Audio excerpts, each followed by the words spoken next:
Welcome back. इस वक्त हम बात कर रहे हैं कि पाकिस्तान में जमहूरियत वाकई ख़तरे में है, और आप लोगों ने नून का मौक़िफ़ सुना ज़फ़र इकबाल झगड़ा साहब से।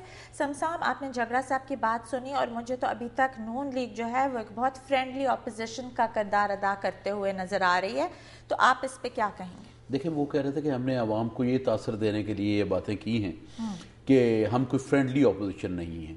वो भले कहते रहें कि वो हमारे दोस्त नहीं हैं, हमें तो दुश्मनी कहीं नजर नहीं आती, तो हम तो उनको दोस्त कर लाते हैं। देखिए, हटा दी, लेकिन उसके बावजूद वो आपके साथ इतना हमने नहीं हटाई, हुकूमत हमने नहीं उठाई, वो भी जुडिशरी का फैसला था। मैं आपसे ये कर्ज करता चलूं कि पहली बात तो ये है कि हम और वो कोलिशन पार्टनर हैं पंजाब में। हमारे वजीर उनकी कैबिनेट में शामिल है, लेकिन वो बहुत दफा ये कह चुके हैं कि आपके वजीर उनके सर पे मुसल्लत हैं। नहीं, मुसल्लत हैं तो निकाल दें उनको, उनका प्रोगेटिव है। ये ऐसी बात नहीं है, ये ऐसी बिल्कुल बात नहीं है। हम और वो इकट्ठे मामला चला रहे हैं, और मुल्क के हालात भी आला, मैं आपसे ये कहूँगा, मुल्क के हालात भी यही हैं कि कम से कम दो बड़ी जमातें साथ चलती रहें। यहाँ हमें ज्वाइन कर रहे हैं काजी हुसैन अहमद साहब। अस्सलाम वालेकुम काजी साहब। वालेकुम सलाम व रहमतुल्लाह। काजी साहब, हम आज बात कर रहे हैं कि क्या पाकिस्तान में जमहूरियत वाकई खतरे में है? आपको क्या लगता है कि ये इस वक्त डिरेल होने का जमहूरियत को कोई किसी किस्म का खदशा है? वैसे जी, आसिफ जरदारी साहब ने बहुत पैनिक फैलाई हुई है खुद ही जी। और जमहूरियत को तो ख़तरा उसी वक्त होता है जब लोग पैनिकी हो जाते हैं, एतमाद ख़त्म हो जाता है आपस में, इदारों की जो कदर है और उनका एहतराम है वो ख़त्म हो जाता है, और लोग एक दूसरे के ख़िलाफ़ साजिशें करने लगते हैं। अगर सब लोग दस्तूर के मुताबिक, कानून के मुताबिक अपने अपने हुदूद में रहें, और जो परवेज़ मुशर्रफ ने आइन का हुलिया बिगाड़ा है उसको ये ख़ुद ही मीसाक़ जमहूरियत के मुताबिक दुरुस्त कर दें, तो इस तरीके से मेरा ख़्याल है कि हम जमहूरी रवैयों का जिक्र किया है ना जी। जमहूरी रवैया यही होता है कि जी आवाम की तमन्नाओं और आरज़ुओं के मुताबिक इस हुकूमत को चलाया जाए। जी, क्या अवाम की तमन्ना और आरज़ू के मुताबिक ये हुकूमत चल रही है? इसलिए कि 2009 में तो अवाम के रिलेटेड किसी भी इशू को किसी ने नहीं उठाया। उसी तरह महंगाई है, हम लोग बिजली के बगैर बैठे हैं, इतने बुरे हालात हैं मुल्क के। सबसे बड़ी बात तो ये है कि अमेरिका के बिल्कुल बेमुज़्ज़ ग़ुलाम बन चुके हैं। वो ड्रोन हमले कर रहे हैं, वो हमारी न्यूक्लियर इंस्टॉलेशंस की निगरानी पर लगे हुए हैं, इस पर कब्जा करने की फिक्र में हैं, और ये कहते हैं हम उनके सफ़े अव्वल के इत्तेहादी हैं। ये अवाम की तर्जुमानी नहीं है। लेकिन ये सियासतदान जब आपस में लड़ पड़ते हैं, जब एक दूसरे पर एतमाद नहीं करते, जो राय आम्मा की मर्ज़ी के ख़िलाफ़ फैसले करते हैं, उसके नतीजे में फिर लोग जो हैं वो तशवीश में मुब्तला हो जाए। हम नहीं समझते कि आसिफ जरदारी साहब को क्या तकलीफ़ है, वो इतना पैनिक खुद ही फैला रहे हैं, साजिशें हो रही हैं, तो बताएं लोगों को। ये जो काजी साहब ने कहा कि आखिर जरदारी साहब को क्यों ये प्रॉब्लम है और वो ये बातें क्यों कर रहे हैं? देखिए, मैं रेपुटेशन नहीं आना चाहता। मैं प्रोग्राम के शुरू में कह चुका हूं कि उन्होंने नॉन स्टेट एक्टर्स की बात की है। हमने ना फौज की बात की, ना अदलिया की बात की।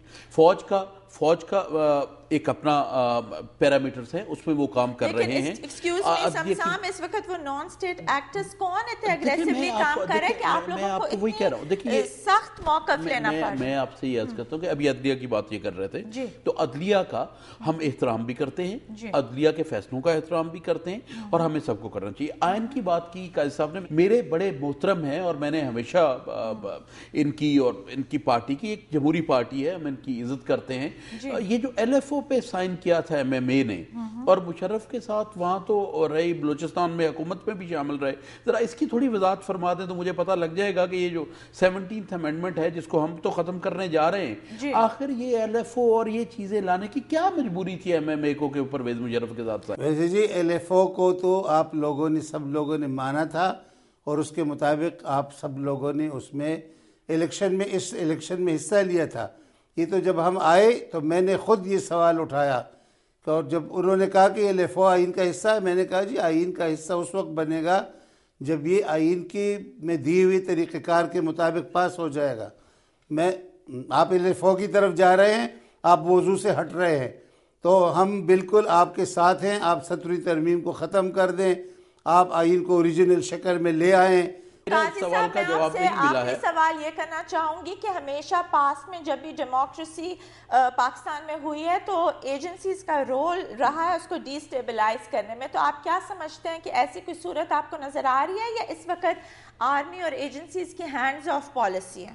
دیکھیں جی، میں یہ سمجھتا ہوں ایجنسیوں کی اور آرمی کی حکومت کو لوگ دیکھ چکے ہیں، وہ نہیں کر سکتے. اس ملک کو سیاسی جمہوری آئینی طریقے پر رکھا جا سکتا ہے. اس ملک میں علیحدگی کی تحریکیں فوج کی مداخلت کی وجہ سے شروع ہوئی ہیں، اور یہ میں بالکل چیلنج کرتا ہوں. اگر ہماری کوئی ہے تو جماعت اسلامی کے بارے میں بتائیں نا جی کہ یہ 61 سال پاکستان کے ہوئے ہیں، کیا جماعت اسلامی کی کسی بھی ایک آدمی نے کوئی ناجائز فائدہ اٹھایا ہے؟ کسی ہمارے جس کو لوگ جائز سمجھتے ہیں وہ پلاٹ بھی ہم نے نہیں لیے. کوئی اسلام آباد میں ہمارے کسی ایم ایل اے، کسی ایم پی اے، کسی سینیٹر، کسی نے کوئی رعایت، کوئی پلاٹ وغیرہ کوئی رعایت نہیں. ناروا میں ہمارا نام ہے. ہم کیوں بے مزد کسی کی غلامی کریں؟ Thank you very much Qazi sahab for being with us here today.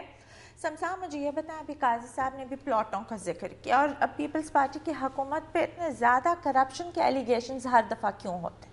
پہلی بات تو یہ ہے کہ پلاٹوں کا تو ابھی یہ تو قاضی صاحب کو سوال کسی اور سے کرنا چاہیے، اور 1985 والی اسمبلی کو دیکھنا چاہیے. گو کہ اس کا کوئی لیگلائز طریقہ ہوگا، وہ تو بات کی بات ہے. میں آپ سے عرض یہ کرتا چلوں کہ کرپشن جس پہ بھی الزام ہو، میں یہ کہتا ہوں کہ ابو بورڈ احتساب ہونا چاہیے. احتساب اور انتقام میں ایک بڑا معمولی فرق ہے. احتساب سب سے ہونا چاہیے. اگر کرپشن کے ثبوت کسی ہمارے وزیر کے خلاف ہیں یا کہیں اور ہیں تو وہ ضرور آگے آنے چاہیے اور عدلیہ کو اس پہ ایکشن لینا چاہیے. اچھا سمسام، میں آپ سے ان دی اینڈ یہ پوچھوں گی کہ یہ جو ایک 20 سال کے وزیر اعظم کی ڈیمانڈ ہے، اس پہ آپ کیا کہیں گے؟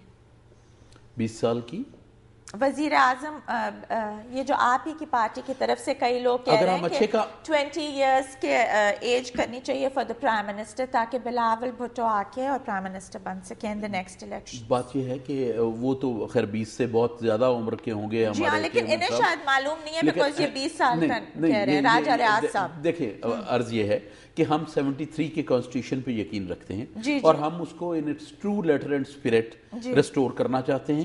اور کچھ لوگ تو ایک امینڈمنٹ کی بات کرتے ہیں، ہم کہتے ہیں کہ 73 کا آئین کلی طور پہ واپس آ جائے. تو آپ پرائم منسٹر کی ایج میں امینڈمنٹ کرنا چاہتے ہیں؟ جو 73 کے آئین میں ہے وہی ٹھیک ہے. 73 کے آئین میں تو نہیں. 73 کے آئین میں جو ایم این اے کا ایلیجیبل ہے وہی. وہ تو 25. ہاں تو ٹھیک ہے. تو پھر یہ جو پارٹی کی آپ کی ڈیمانڈ ہے، یہ you feel is not very rational? No, میں ریشنل کی بات نہیں کرتا. بات یہ ہے کہ وہ ہمارے چیئرمین ہیں اور ہم یہ ضرور چاہیں گے کہ وہ جلد از جلد آ کے اپنا کردار ادا کریں، اور وہ پارٹی میں تو اپنا کردار ادا کر رہے ہیں. مگر میں وہی کہتا ہوں کہ ہم 73 کے آئین میں یقین رکھتے ہیں in true letter and spirit. Thank you so much Samsam Bukhari صاحب فار بینگ ود اس. ناظرین، حالات و واقعات کی روشنی میں بظاہر یہی نظر آ رہا ہے کہ جمہوریت کو اس قدر خطرات کا سامنا نہیں ہے جتنا کہ اس کے بارے میں شور مچایا جا رہا ہے. اور اقتدار کی تبدیلی یا منتقلی اگر آئینی اور قانونی طریقے سے عمل میں آئے تو یہ بھی جمہوریت ہے، جمہوریت کا قتل نہیں. عدلیہ سے بھی یہی توقع کی جانی چاہیے کہ وہ اپنی کارروائی کو انصاف تک محدود رکھے گی، اور فوج بھی انصاف کو جمہوریت کی مضبوطی کے لیے مددگار بننے دے گی. اس کے ساتھ مجھے اور میری ٹیم کو اجازت دیجیے. Take care. اللہ حافظ.